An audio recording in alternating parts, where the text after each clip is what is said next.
Hello, I'm Ms. Gluskin. I'm the student success teacher at York Mills. I'm going to talk to parents and students about how their students can do better in MCR3U, grade 11 U level math. U refers to university programs. As you can see in the Ontario curriculum document, this course is designed for students who eventually want to get into university. So there is a very big difference between this and grade 9 and 10 math. Even if students succeeded in grade 9 and 10 math, they might not be ready for this course. The concepts are very difficult. The expectations are high. The pace is fast.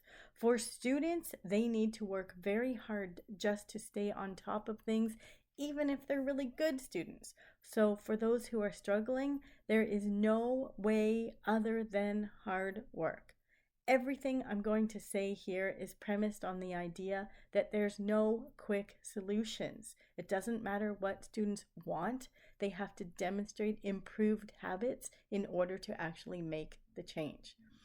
One of the first stops they should make is to speak to their own math teacher. York Mills teachers offer a lot of extra help. They should go there, students should go and talk with their teachers and work with them. Students should talk about the best way to study for a test and which questions to focus on. Teachers have said to me that students often misinterpret what they should focus on. So they should find out the hours of their teachers for extra help and go. It's often at lunch. It's about making a commitment to improving, not just saying that they want to improve.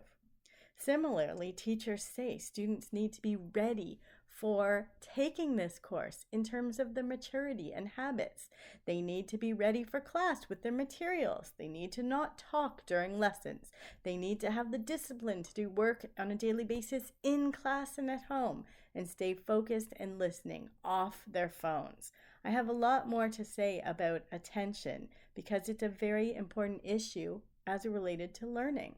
We know from research that if students are not keenly paying attention while they're supposed to be learning, there is no learning taking place. This is a reality of research. There's no such thing as learning while switching from task to task. So phones need to be off. Chromebook tabs need to be off. Similarly, students need to stay in the classroom. There are constantly students exiting and entering class. Stay in the class. That's where the lessons are being taught, and we can only learn while we're in class. People may ask, is having a private math tutor the solution to the problem of not succeeding in MCR3U? Well, it might be, but there are some cautions that we should be aware of. First of all, the tutor cannot replace the need for independent practice or the applying of concepts. Even if students have a tutor and they've learned the concepts very well from a tutor, they still need to practice independently. Unfortunately, we often find that students think the tutor is going to make them magically do well. What I'm going to talk about next in this presentation is how the brain learns. So following on that, I'm going to say it's all about practice, and practice needs to be frequent and challenging.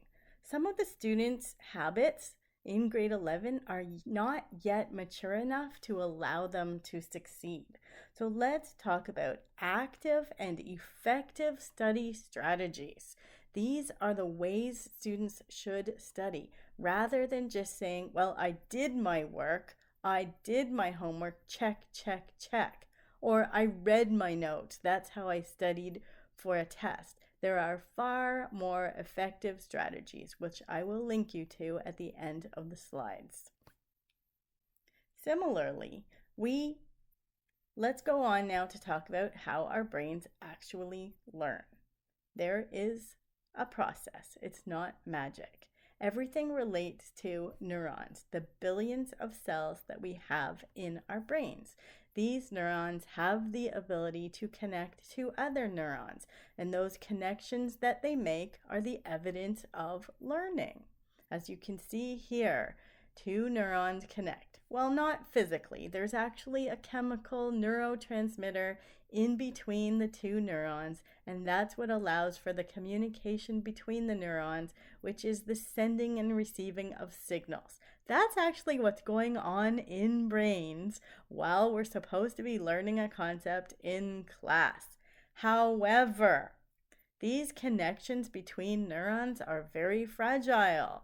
They break easily if not they are not reinforced. And the way to reinforce them is through practice. I actually hate the word homework. Homework is practice, but the practice has to be done on a daily basis. Otherwise, the connections that have been made just break apart and nothing was actually learned. So again, we say we need to reinforce what is learned in class.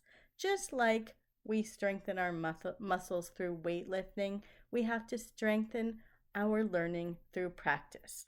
Otherwise, let's be honest, there was no learning, so no test improvement will take place. Students may have a goal to do better in MCR3U, but a goal without a plan is just a wish. They need to develop the better habits in order to make the changes. It's not enough just to say, I want to do better. Motivation's great, but it's not enough. Wishing isn't going to make the change. What we need to develop in students is automatic good habits.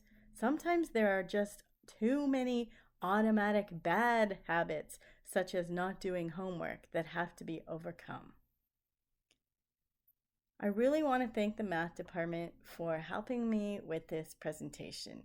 Here you can find a way to get my information. Go to the YMCA Guidance website, just Google it, find my picture, and under it you see a link to my own student success website.